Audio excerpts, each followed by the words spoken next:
That's the building where a lot of the military and security forces shot fire on peaceful protesters on the fateful day of the 2nd of October 1968. Hola everyone, so today is not going to be a happy video, even though this is one of my favorite places in all of Mexico. Today is the anniversary, the 52nd anniversary of the Tlatelolco Massacre.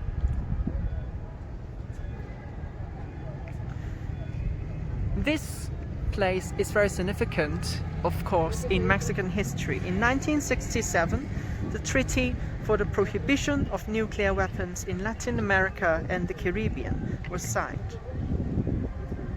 To the right, you can see the Colegio de Santa Cruz de Tlatelolco, which was founded in 1536. It was the first and the oldest European school of higher learning, the first major school of interpreters and translators in the Americas. However, it failed to train any Native American bishop. And what we can see in front of us is the ancient city, the ruins, the archaeological zone of Tlatelolco.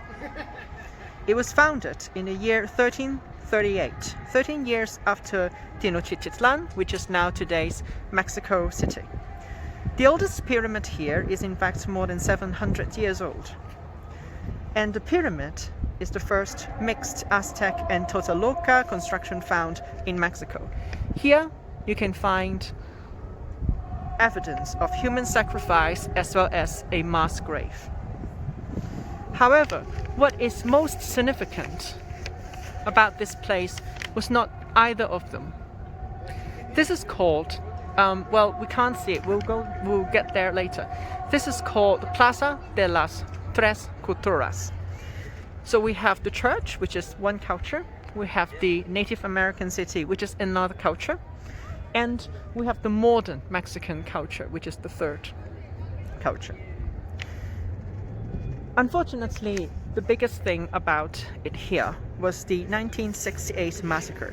1968 was not a peaceful year globally.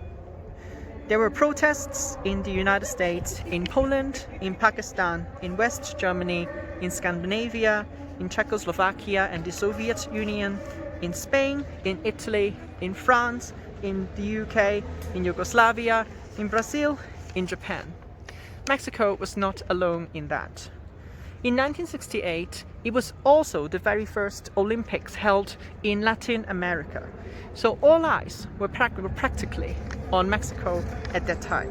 And the massacre was only one of the many events that happened during the decades-long dirty war supported by the United States to suppress students and other protesters who demanded freedom and democracy because of the United States' fear of having socialists and communists taking over the Americas.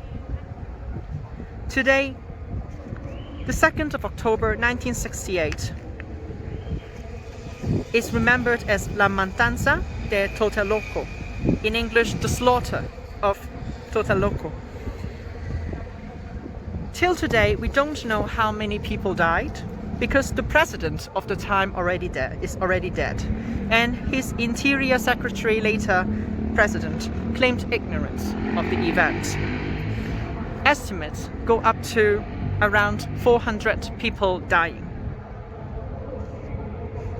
So I'm going to tell you about all the background, all the events leading up to the massacre.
No se olvida, es de lucha combativa, 2 de octubre no se olvida. Ahí estamos, gracias, hasta la próxima. Muchas gracias.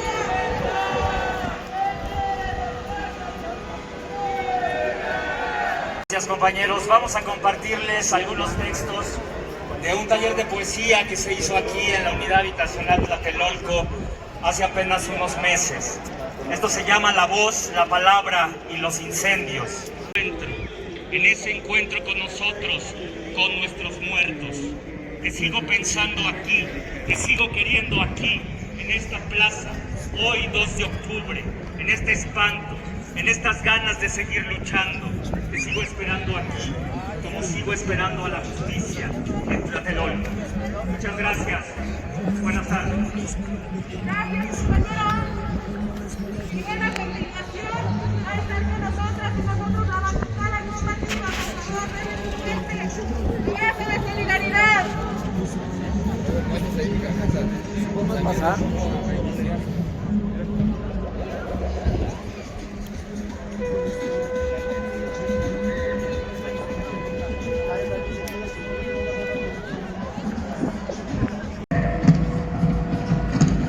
On the 22nd of July, a clash happened at the IPN, which is one of the universities in Mexico City at the time. On the 23rd of July, the police broke into the IPN, the university, but they denied the attack.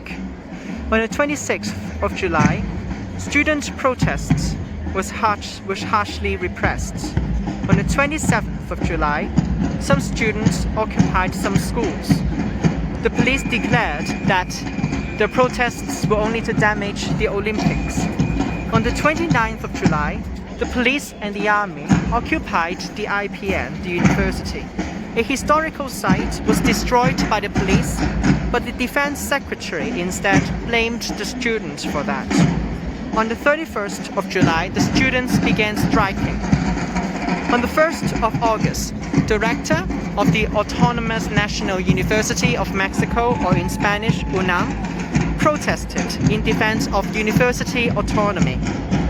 On the 8th of August, 6 demands were released to free political prisoners, to dismiss certain police chiefs, to dismiss a security force, to repeal a law that allowed police attacks, to compensate those who killed and injured as well as their families, and look for the persons responsible. On the 13th of August, 150,000 people protested in Mexico City. On the 15th of August, UNAM, the university, officially supported the 6 demands and further asked for damages from the government. On the 27th of August, demonstration and assembly in the Zócalo in the city center of Mexico City was violently evicted. On the 28th of August, students' rallies with bureaucrats were dissolved by the military. A professor was attacked in front of his own home and had to seek refuge at the university city.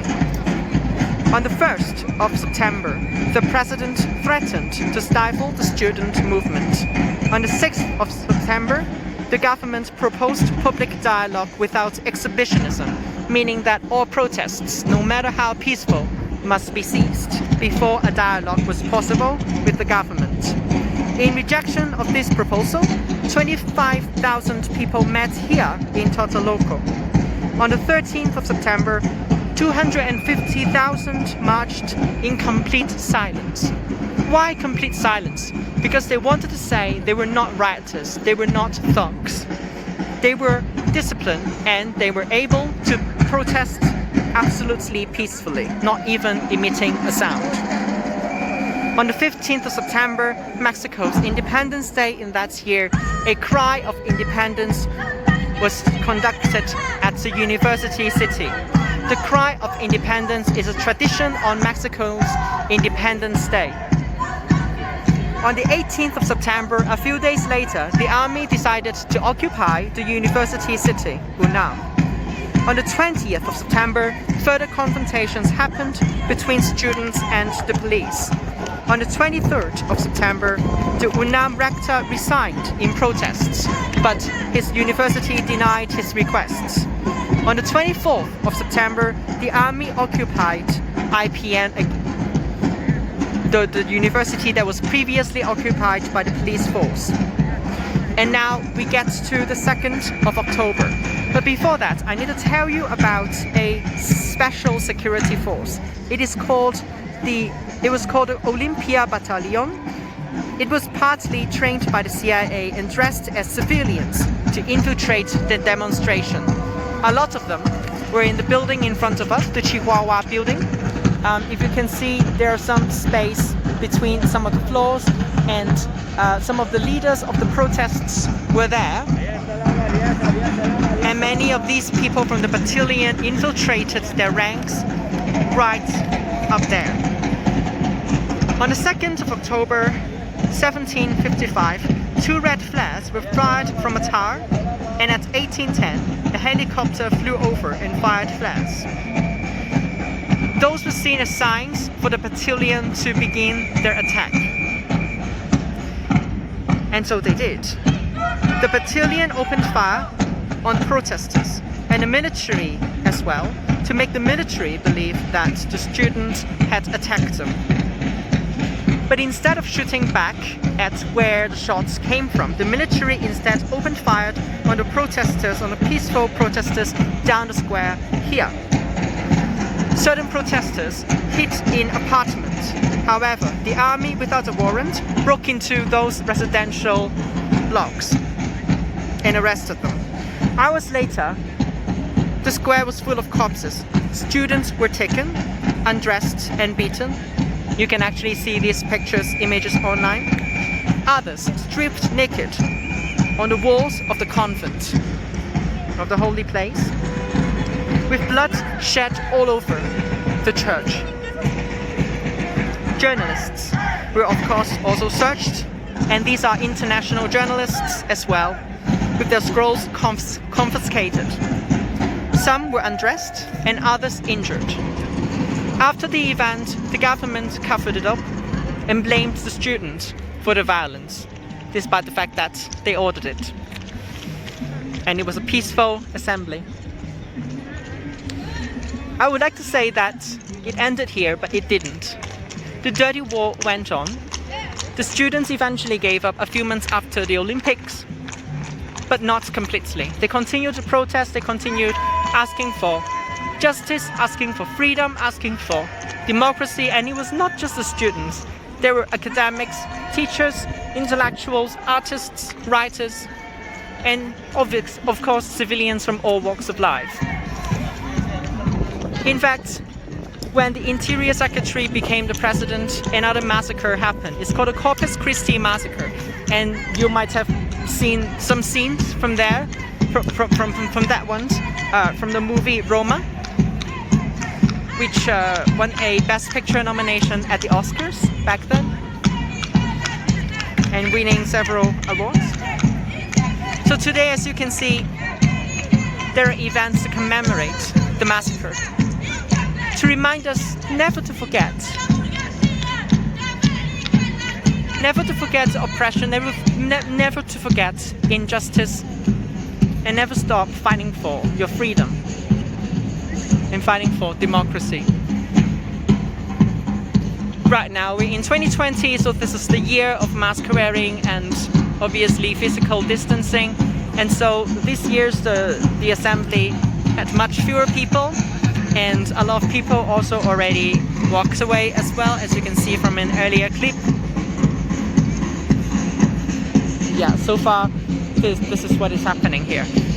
And I'm here of course because when I looked at these historical events, it reminded me of my home country, Hong Kong, and it felt like I am witnessing this real time.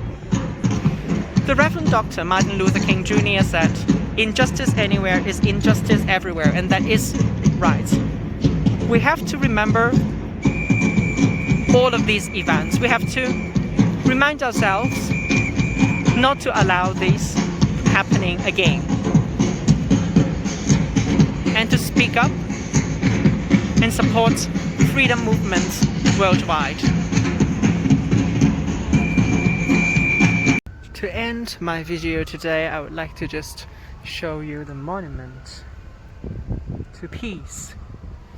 It is about not having nuclear weapons in Mexico.